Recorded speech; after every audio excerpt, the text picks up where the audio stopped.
It's Monday, and this is Slash Pizza.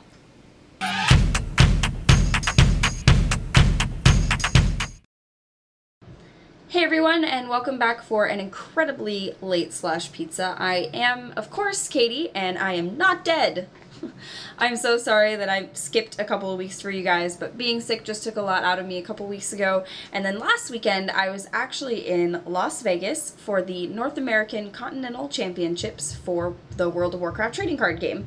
And it was a lot of fun. If you've never been to Las Vegas, I have a couple of pieces of advice for you. First, guitars filled with alcohol, probably not the best idea in the world, unless you're drinking them. Then they're probably okay. Don't eat the salmon at a breakfast buffet. It's really not a good idea. You will most likely get food poisoning. Bring a watch, because apparently there are no windows anywhere in Vegas. I think they do that on purpose. And if you do go out and you accidentally stay out until 6:30 in the morning, like I did, set an alarm. Set multiple alarms. And if you think you might sleep through an alarm, arrange to have a wake-up call. Also, don't show up 4 hours late to work. It's a bad idea. And last but not least, craps. Terrible game. Don't play craps. I lost $60 in probably less than 10 minutes. It was terrible. It was awful. I didn't gain anything, and I walked away from the table short $60. And that was bad. But overall, it was an incredibly fun event. I got to see a lot of people that I don't really get to see very often. Shout out to Eric Jack. What's up? And of course, everyone else. I'm not going to name every name ever. I just know that he's watching, probably. So I had to say it. Anyway, yeah. So super fun event. I had a lot of fun. I got to see everyone that I don't get to see very often, except for like once a year, maybe at Gen Con, which, by the way, I will see everyone there. And in addition, one of the players local to me here in North Carolina actually got into the top 16, which was really exciting for us. He represented the store I work at also by wearing one of our t-shirts, so we were really excited about that. And yeah, we were excited to see that he got into the top 16. So if you've never played the World of Warcraft trading card game before, I have a little bit of a treat for you today. The last couple of years at Gen Con, I have been one of the people that have been demoing the game so that new players can come in and learn to play. So I'm going to do that for you guys today. This is something that I've been writing about on my blog for a little while, but I never actually got around to it, mostly because I couldn't figure out how exactly to execute it in text. So rather than do that, I just decided to make a video. So here we go. In the World of Warcraft trading card game, each player is represented by a hero. This is my hero. Each hero has a faction, which is this little symbol up here, and a class, which is this little symbol up here. Those are important because it determines what kind of cards you can have in your deck. So my hero is a Horde Priest, which means I can only have Horde allies in my deck and also only Priest abilities. So we have a few other different types of cards. The first one I'll talk about is the abilities. This is a priest ability. It's called Dark Extortion. It does some stuff. But if you notice, the symbol up here also matches the symbol that was on my hero card. There are two different styles of abilities. Some abilities can only be played on my turn. Other abilities can be played anytime I have priority. Those say instant on them. So for example, Power Word Vigor says instant on the card, which means I can play it on my turn or I can play it on my opponent's turn anytime I have priority. We also have our allies. These are our friends that are going to fight for us. They have an attack and a health value. If you notice, the hero card only has a health value. She doesn't have an attack value. That's because she can't attack unless she equips a weapon. And weapons are another type of card that we also have. I'll get to those in a second. If you notice, each of my cards has a number in the upper left-hand corner. So this one is a 3. That's the number of cards I need to pay in order to put other cards into play. Similar to the World of Warcraft Online, we have a particular type of resource that we use to cast spells. Any card can be placed as a resource, and we have just a row of cards down here that we call our resource row. Any card can be played as a resource face down, but the only cards that can be played face up are called quests, and quests are signified by this little exclamation mark in the upper left corner. Quests get played face up because they can also give you some kind of reward. So for example, this one says pay 4 to complete this quest, and your reward is that you get to draw a card. So we'll go ahead and play a couple of turns and give you guys a sample of how play would actually work. So at the beginning of a game, each player would, generally speaking, roll dice to determine who goes first. The high roller gets to choose. Choosing to go first sometimes has its advantages, but going second also has a bit of an advantage in that you also get to draw a card on your first turn. The first player does not get to draw a card on their first turn. Hand size is 7 cards, so at the beginning of the game you'll drop to 7 cards. And we will look at my hand. We have a bunch of dudes and a couple of abilities. So this hand is okay, but it's not the best. If you notice, I don't have any quests in my hand. That's something that I usually like to have in my opening hand. So I can choose to mulligan or do over my hand. So what that means is I'll just take my hand, put it back on my deck, and then shuffle again.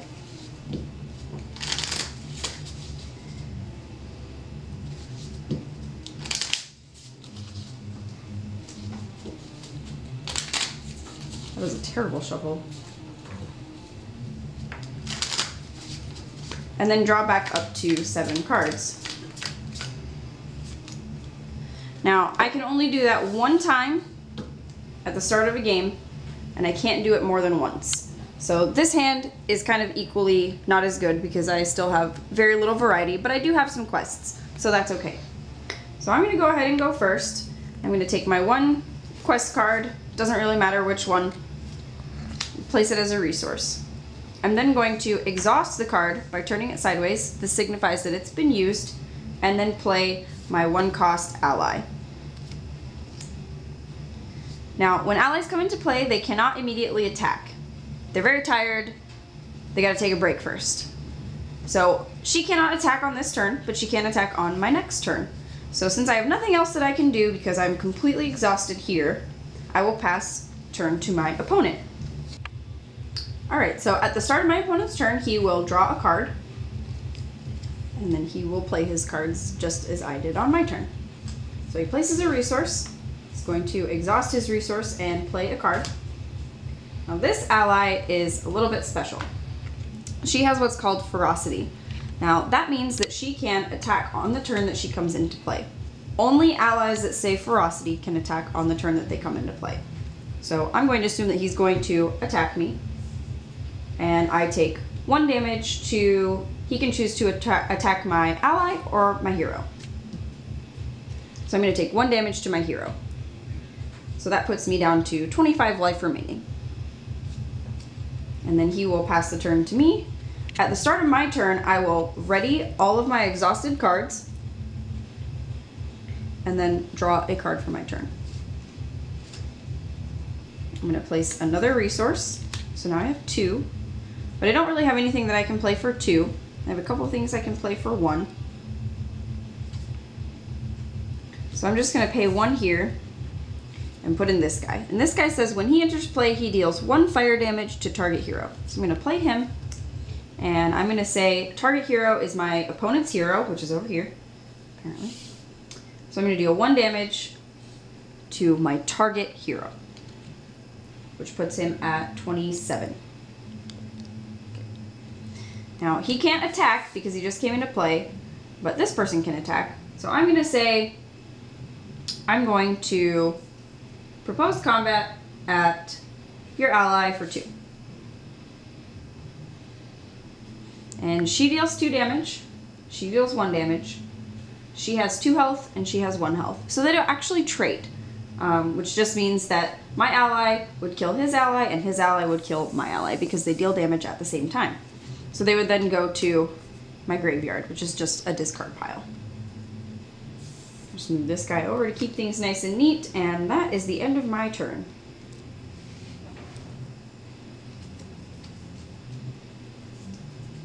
I did that out of order. You did do it out of order. So you always remember that you ready your cards, any exhausted cards, at the start of your turn, and then draw your card. Because there are sometimes important things that happen at the start of your turn before you draw a card. So my opponent will place another resource. He's going to exhaust 2 resources and play Immolate, which says, attach to target hero or ally and your hero deals 1 fire damage to it. It also says, ongoing. At the start of your turn, your hero deals 1 fire damage to attached character. Now, I have to figure out which character my opponent is attaching it to. He says he's going to attach it to my hero. So what this means is, he's going to deal 1 fire damage to my hero now. Ongoing means it stays in play until I can remove it or destroy it. And so at the start of my turn, my hero will take 1 damage every single turn until I can get rid of this. So I take 1 damage now, which puts me down to 24, because remember I took 1 damage last turn. And generally speaking, we would track this with dice. So now I'm at 24, and my opponent is completely exhausted, so he probably can't do anything else. So he's going to pass the turn to me. I'm going to ready my resources and draw a card. Place another resource.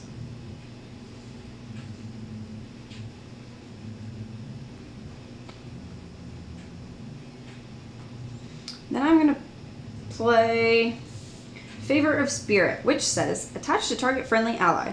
Ongoing. Attached ally has Assault 2. Now what Assault means is I have plus whatever the numerical value after Assault is, plus that many attack on my turn. So on my turn, I'm going to attach it to this ally here. And that means that on my turn, he can attack for 4. And in addition, it also says, when attached ally is destroyed, I can destroy target ability. So if this guy dies, I can also get rid of this Immolate. I also forgot to take the 1 damage at the start of my turn. So that puts me down to 23. But this guy can swing. He's going to swing at my opponent's hero for 4, excuse me. He's going to swing for 4 because he has 2 attack, plus 2 attack. So my opponent will take 4, which brings him down to 23. I could do some other stuff, but I want to save this one here for when I have more damage on my hero and after I can get rid of this ability. So I'm going to go ahead and pass my turn as well. My opponent will ready and then draw a card. Not draw and then ready, ready and then draw. Place a resource. Now if you notice, he placed that one face down. That's probably because he didn't have any of these handy quest cards in his hand. So that just means that he picked a card from his hand that maybe he couldn't play now because it cost too much. So like this one costs 4, so maybe he had a 4 that he couldn't play. Okay, so what he played was this Invoke the Nether, which is a 6 cost. So we're only on turn 3. It's probably going to take a while before we get to turn 6. So he decided, I'm just going to put that one down as a resource because I can't play it now and I might draw it again later. He's going to pay 1 and put in an ally that has Elusive. She's a 1 cost, 1 attack, 2 health ally with Elusive. Now, Elusive can be a little bit confusing. What that means is she cannot be attacked by other allies, but I could still target her with an ability. So let's look for an ability that I might be able to target. Like, for example, if I cast Expel, which says I can deal 1 unpreventable holy damage to target ally for each ally that I control. So let's say I had 2 allies on the table, and I wanted to pay 1 on my turn, because this is not an instant, and cast on this particular ally. I can still do that. What I can't do is attack his ally with my ally. If he had Untargetable, I could attack his ally with my ally, but not with Expel. Hopefully that makes sense, because I know it can be confusing. Now he's going to pay 2 more. He's going to pay 2 more to put in another ally. She doesn't have any text. She doesn't do anything special, but she can't attack this turn. And then the turn will pass to me. I'm going to ready all my cards. I'm going to take 1 damage at the start of my turn, which brings me down to 22.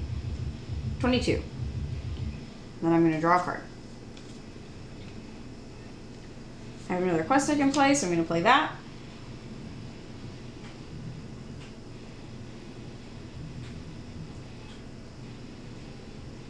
And then I'm going to take my 4 resources. I'm going to exhaust all of them, and I'm going to play this ally. That says, when this ally enters play, you may put target ally into its owner's hand.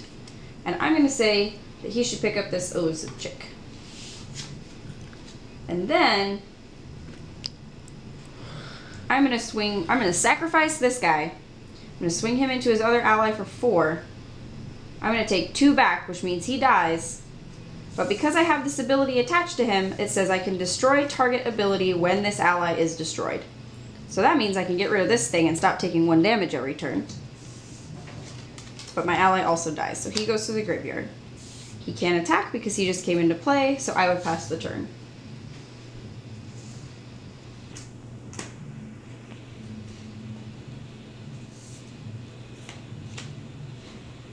Life Tap. Life Tap is an instant ability that says, as an additional cost to play this ability, put 2 damage on your hero. So he's going to take 2 damage from himself, but he does get to draw 2 cards. And unless abilities say ongoing, once they're played, they immediately go to your graveyard.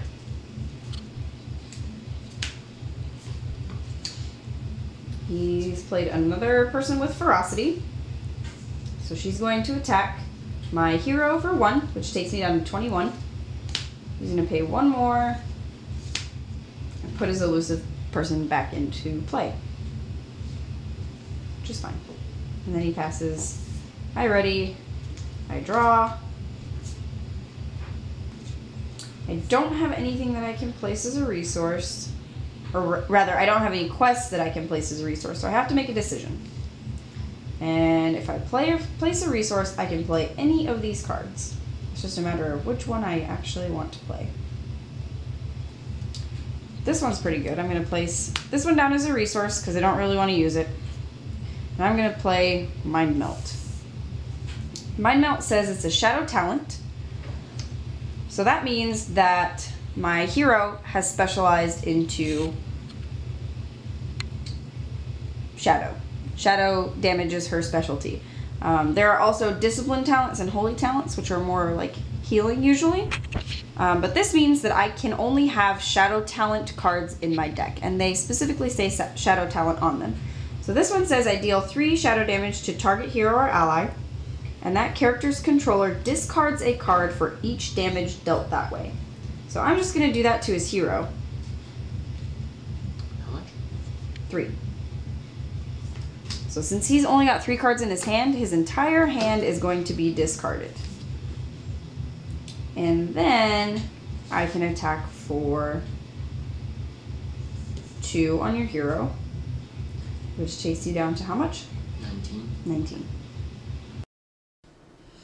So everyone, that's how you play the World of Warcraft trading card game. I realize there's probably a couple of things that I left out, or probably a couple of things that I could have explained better. So if you have any questions, please leave them in the comments below. I will do my best to respond. And that's all I have for this week. I just want to let everyone know that I am going to be a little bit busy in the coming weeks. If I only make it every other week or so, please don't be angry with me. I do try to do these every week, but I have a lot of stuff coming up in the next 5 or 6 weeks that are going to keep me pretty busy on all of my days off. And I normally record on Sundays and then post on Mondays because Sunday is my day off. But I have a lot of stuff going on coming up. So just keep that in mind. If I disappear, it's not because I hate you or that I forgot or I decided not to make videos anymore. It's just because I'm busy, and I will be back. But thank you all for tuning in. I will see you all next time. Bye.